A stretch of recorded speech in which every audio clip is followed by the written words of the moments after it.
السلام علیکم ورحمۃ اللہ وبرکاتہ۔ بسم اللہ الرحمن الرحیم۔ الحمد للہ رب العالمین، والصلاة والسلام علی رسولہ الکریم، اما بعد، اعوذ باللہ من الشیطان الرجیم، بسم اللہ الرحمن الرحیم۔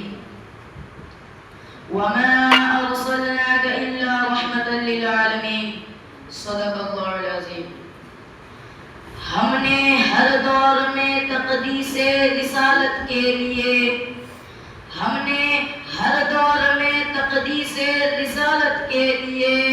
وقت کی تیز ہواؤں سے بغاوت کی ہے، توڑ کر سلسلہ رسم و سیاست کا طلسم،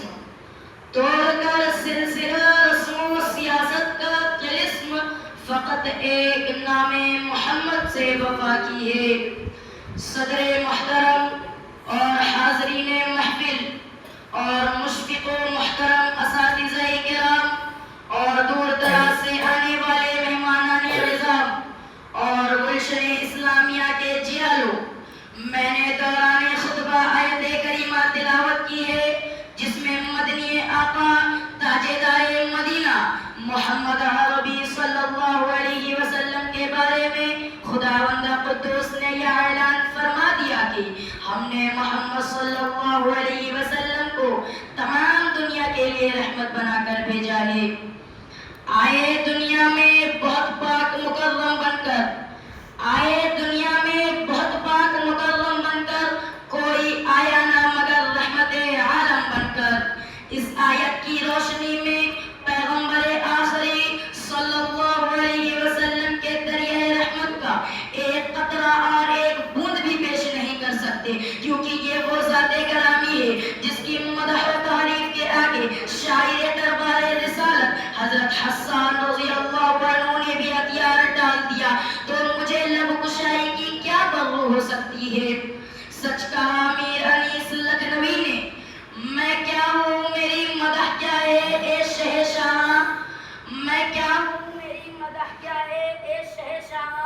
حسان و فرزدق ہے یہاں عاجز و حیران، شرمندہ زمانے سے گئے وعائل و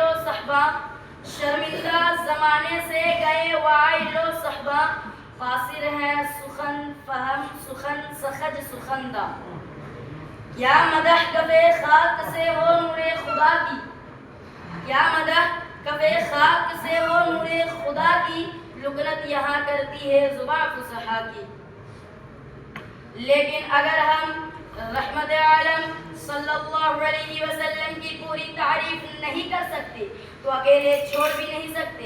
سب سے پہلے آئیے ہم اور آپ اس نبی امی کی بارگاہ رحمت میں درود پاک کا تحفہ پیش کریں۔ اللہم صلی علی محمد وعلی آلہ۔ ملت اسلامیہ کے غیور نوجوانوں، آپ نے بہت سنا ہوگا، بار بار سنا ہوگا کہ ہر شخص یہ کہتا ہے ہم اینٹ کا جواب پتھر سے دیں گے۔ آج کی مہذب دنیا، آج کی انسانیت کے دم بھرنے والی دنیا، آج کی شاہکار دنیا اس سے بھی آگے بڑھ کر کہتی ہے نہیں، ہم زبان سے نکلی ہوئی بیجا آواز کا جواب ایٹم بم سے دیں گے۔ جو ہماری حکومت، جو ہماری طاقت، جو ہمارے اقتدار کے سامنے آئے گا، ہم ٹینکوں کی طاقت سے اس کا سر کچل دیں گے۔ آج کا فرما رواں، آج کا سپہ سالار، زبان سے نکلی ہوئی ہر آواز کا جواب توپوں، ٹینکوں، میزائلوں اور گولہ بارود سے دیتا ہے۔ اے تاریخ تجھے اپنی صداقت کا واسطہ، اے انقلاب دوراں تجھے انصاف کی قسم کے ان فرما رواؤں میں کوئی ایسا تاجدار بھی گزرا ہے جس نے کانٹے بچھانے والوں کے لیے پھول بکھیرے ہو، جس نے پتھروں سے پیروں کو رنگین کرنے والوں کے گلے میں موتیوں کے ہار ڈالے ہو، جس نے گالیاں سن کر دعائیں دی ہو۔ اے تاریخ تو کیوں نہیں بولتی، اے گردش زمانہ تو کیوں نہیں جواب دیتا، اے انقلاب دوراں تو کیوں خاموش ہے؟ ہاں تجھے خاموش ہونا ہی چاہیے۔ بے شک ان فرما رواؤں، ان سپہ سالاروں میں کوئی ایسا تاجدار نہیں مل سکتا۔ اے گردش زمانہ، اگر ایسے فیاض،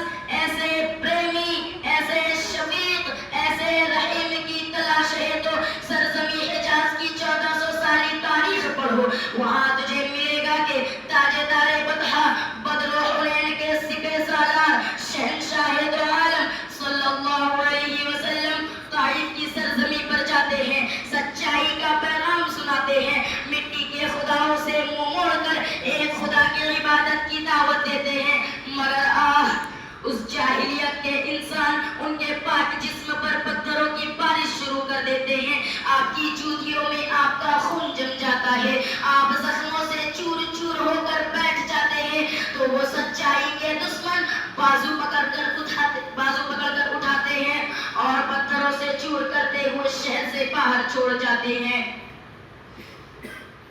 یہ تاجدار عرب اس ذات کا دلارا تھا جو ساری دنیا کا مالک ہے، جو سارے عالم کا حاکم ہے، جس کے قبضے میں پہاڑ، سمندر، دریا، درندے، پرندے، انسان، دنیا کی تمام مخلوق ہے۔ اس خدا کی عزت کو جوش آیا، پہاڑوں کے فرشتے کو حکم ہوا، جاؤ میرے دلارے کو تسکین دو۔ فرشتے آتے ہیں اور کہتے ہیں اے محمد صلی اللہ علیہ وسلم، صبر کا پیمانہ جھلک اٹھا ہے، اجازت دیجیے تو ان پہاڑوں کے بیچ میں ان ظالموں کو پیس دو۔ اے تاریخ سن لے، اے انقلاب دوران کان لگا، تاجدار بطحا عید کا جواب پتھروں سے نہیں، چٹانوں سے نہیں، پہاڑوں سے دے سکتا تھا، مگر سنو اس تاجدار نے کیا جواب دیا۔ جناب رحمت للعالمین سن کے فرماتے ہیں کہ میں اس دہر میں قہر و غضب بن کر نہیں آیا، کہ میں اس دہر میں قہر و غضب بن کر نہیں آیا، میں کیوں ان کے لیے قہر الہی کی دعا مانگوں، میں کیوں ان کے لیے قہر الہی کی دعا مانگوں، بشر ہیں، بے خبر ہیں، میں کیوں تباہی کی دعا مانگوں۔ اب میں انہی چند باتوں پر اپنی تقریر کو ختم کرنا چاہتا ہوں۔ وما توفیقی